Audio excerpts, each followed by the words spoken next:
नमस्कार, आप देख रहे हैं देवभूमि डायलॉग। मैं हूं रमेश भट्ट। क्या उत्तराखंडी जानता है कि उसका राज्य कितने बड़े कर्ज के बोझ तले दबे है? मैं जानता हूं आपको यह बात नहीं मालूम, और इसी तस्वीर को आज साफ कर रहे हैं हम अपनी इस खास रिपोर्ट पर। और जब हम आपको यह तस्वीर दिखाएंगे तो आप हैरान रह जाएंगे कि हमें साल दर साल कर्ज चुकाने के लिए भी कर्ज लेना पड़ता है। तो आइए सबसे पहले इस तस्वीर पर नजर डालते हैं जिसे हमने नाम दिया है कर्ज में डूबा उत्तराखंड। और अगर हम आज की बात करें, यानी आज हम बात करें, तो उत्तराखंड के ऊपर 85,486 करोड़ रुपए का कर्ज है। इसे हम अगर औसतन यानी 1,15,00,000 उत्तराखंडियों की बात करें तो हर एक उत्तराखंडी के ऊपर तकरीबन 74,000 करोड़ का कर्ज है। अगर हम हर एक उत्तराखंडी की नजर से देखें तो हर एक उत्तराखंडी के ऊपर 74,000 रुपए का कर्ज है। और एक अनुमान के मुताबिक 2024-25 में यह बढ़कर जो प्रति व्यक्ति है 1 लाख रुपए तक पहुंच जाएगा। यानी हर उत्तराखंडी के ऊपर 2024-25 पर 1 लाख रुपए का कर्ज होगा।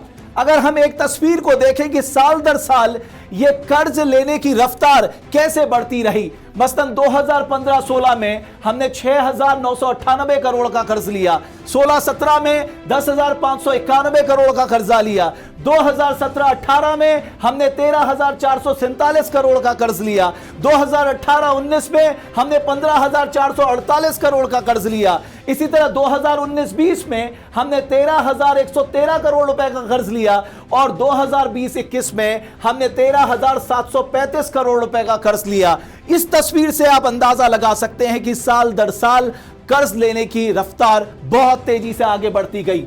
अब सबसे बड़ा प्रश्न जो उठता है, मैं जानता हूं आप जानना चाहते हैं कि इस कर्ज के बदले अब तक कितना हमने ब्याज चुकाया है। तो यह तस्वीर अब आपके सामने है, और इस तस्वीर को देख के आप अंदाजा लगा लेंगे कि साहब आज हम क्या स्थिति में खड़े हुए हैं। 2016-17 में हमने मूलधन के रूप में 5,219 रुपए करोड़ का मूलधन चुकाया, तो 3,723 करोड़ का हमने ब्याज चुकाया। कुल मिलाकर 8,942 करोड़ रुपए हमें देने पड़े जो हमने कर्ज लिया है। 2017-18 में हमने 11,639 करोड़ रुपए ब्याज और मूलधन के तौर पे चुकाए। 2018-19 में हमने 14,705 करोड़ रुपए ब्याज और मूलधन के रूप में चुकाए। इसी तरह 2019-20 में अगर आप देखेंगे 13,500 करोड़ रुपए, और 2020-21 में मूलधन और ब्याज मिलाकर हमने 9,395 करोड़ रुपए दिए हैं। अगर इस लिहाज से मैं देखूं, तकरीबन हमने पिछले 5 सालों में जितना बड़ा हमारे बजट का आकार है 58,000 करोड़ के आसपास, इतना ही पैसा पिछले 5 सालों में हम मूलधन और ब्याज के रूप में चुका चुके हैं। अगर केवल ब्याज की बात करें, यह 22 से 23 हजार करोड़ के आसपास बैठता है। यानी पिछले 5 सालों में हमने 22 से 23 हजार करोड़ रुपए सिर्फ ब्याज के रूप में चुकाए हैं, जो कर्ज हमने लिया है। अब इस तस्वीर को देखकर आप थोड़ा और चौंक जाएंगे। यानी यह कर्ज का पैसा, दरअसल हम कर्ज क्यों लेते हैं कि हम विकास करेंगे, सड़क बनाएंगे, हम अस्पताल बनाएंगे, हम स्कूल की बिल्डिंग बनाएंगे, यानी एसेट क्रिएशन करेंगे। लेकिन आप जान के हैरान हो जाएंगे कि 50% से कम बजट हम इन कामों में यानी विकास कामों में खर्च करते हैं, और बाकी का पैसा जो है वो हम या तो तनख्वाह देने में चला जाता है या वापस कर्ज को चुकाने में, उसका मूलधन या ब्याज चुकाने में चले जाता है। अब आप देखिए, हमने 2015-16 में, ये बहुत गौर करने की बात है, 6,998 करोड़ का कर्ज लिया और केवल 4,227 करोड़ रुपए विकास कार्यों में खर्च किया। यह फिर भी तस्वीर अच्छी लगती है, लेकिन जैसे ही 2016-17 की मैं बात करूं, हमने 10,591 करोड़ का कर्ज लिया, लेकिन आप देखिए हमने विकास कार्यों में आधे से कम पैसा खर्च किया, यानी 4,954 करोड़ रुपए।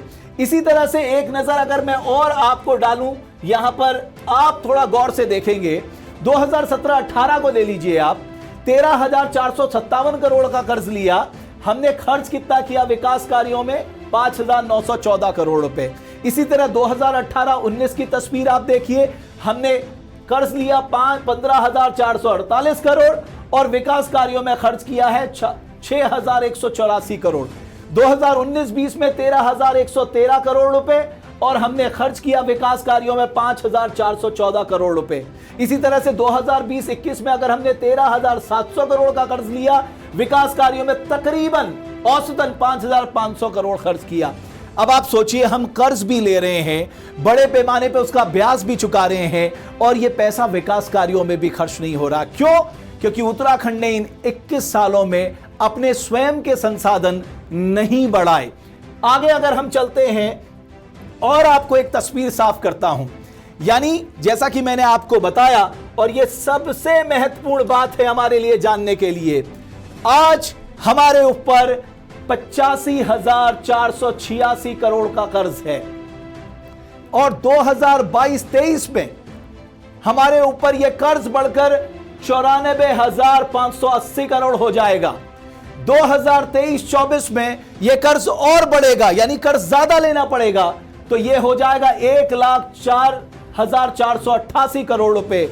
और 2024-25 में हमने बजट डॉक्यूमेंट से यह फिगर निकाली है, यह हो जाएगा 1,15,290 करोड़ रुपए। और हमारी आबादी है 1,15,00,000, उस लिहाज से आप अंदाज लगा सकते हैं कि हर उत्तराखंडी के ऊपर 1,00,000 रुपए का कर्ज हो जाएगा। तो यह सवाल अब हर उत्तराखंडी को जरूर पूछना चाहिए कि हमने इतने सालों में अपने संसाधनों को बढ़ाने का क्या प्रयास किया, क्यों इतने बड़े पैमाने पे हमें कर्ज लेना पड़ता है, और अगर हम कर्ज भी ले रहे हैं तो हम उसे विकास कार्यों में, जिसको हम अंग्रेजी में बोलते हैं कैपिटल आउटले, उस पर क्यों नहीं खर्च कर रहे हैं। हम अच्छे अस्पताल उससे बनाएं, हम ब्रिजेस बनाएं, हम सड़क बनाएं, हम ऐसे कुछ काम करें जिससे हम एक संपत्ति हमारी जुड़े, जिससे आने वाले समय में हमें पैसा आए। अब एक सवाल आप लोगों के जहन में आ सकता है कि हम कर्ज कहां से लेते हैं। इसका जवाब भी हम इस रिपोर्ट पे आपको दे रहे हैं। जब कर्ज लेने की बात आती है तो हम खुले बाजार से कर्ज ले लेते हैं, या हम वित्तीय संस्थानों ने, जैसे एनसीडीसी है, नाबार्ड जैसी संस्थाएं हैं, वहां से हम कर्ज ले लेते हैं, रिजर्व बैंक ऑफ इंडिया से हम कर्ज ले सकते हैं, और भारत सरकार से भी हम कर्ज ले लेते हैं। तो ये मैंने कुछ आपको वो स्रोत बताए जहां से राज्य सरकार अपना कर्ज लेती है। और जैसे हमारी एक क्रेडिट लिमिट होती है, उसी तरह से राज्य सरकार की भी अपनी एक लिमिट होती है। बहुत बड़ी रिपोर्ट है जिसको मैं आने वाले समय में आपके साथ और साझा करूंगा, लेकिन इस तस्वीर के सहारे मैं सिर्फ आपको इतना बताना चाह रहा था, जो कि सरकारें अक्सर छुपाती हैं, कि हमारा उत्तराखंड आज कितने बड़े कर्ज के बोझ तले दबा हुआ है। अब सवाल यह है, क्या हमारी सरकारें इस बात का जवाब देंगी कि इतने बड़े पैमाने पे जो आपने कर्ज लिए हैं, उस पैसे की पाई अपने विकास कार्यों में क्यों नहीं खर्च की? 21 साल में आपने अपने संसाधनों को बढ़ाने का क्या प्रयास किया? यानी 2024-25 में हमने अनुमान लगाया है कि हम उत्तराखंड के अपने स्रोतों से तकरीबन 22,000 करोड़ रुपए कमाएंगे। अब आप सोचिए, तब हमारे बजट का आकार होगा 70 से 75,000 करोड़ का, और हमारे खुद से कमाई होगी 22,000 करोड़ रुपए। तो इसे कहते हैं आमदनी अठन्नी, खर्चा रुपया नहीं, 2 रुपया। तो हमारी रिसर्च टीम ने बहुत मेहनत से यह रिपोर्ट आपके सामने रखी है। जो ऑडिटर जनरल के आंकड़े हैं, जो बजट डॉक्यूमेंट के आंकड़े हैं, वहां से हमने ये आंकड़े लिए हैं। जाहिर है आज हर उत्तराखंडी के आंखों के सामने यह तस्वीर साफ हो गई होगी कि उत्तराखंड में कितना कर्ज है, हर उत्तराखंडी के ऊपर कितना कर्ज है, और आने वाले समय में यह कर्ज की रफ्तार किस तरह से बढ़ने वाली है। हमारी इस खास रिपोर्ट को देखने के लिए आपका बहुत बहुत धन्यवाद। देवभूमि डायलॉग इस तरह की रिपोर्ट आने वाले वक्त में भी आपके सामने लेकर आएगा। बहुत बहुत धन्यवाद आपका।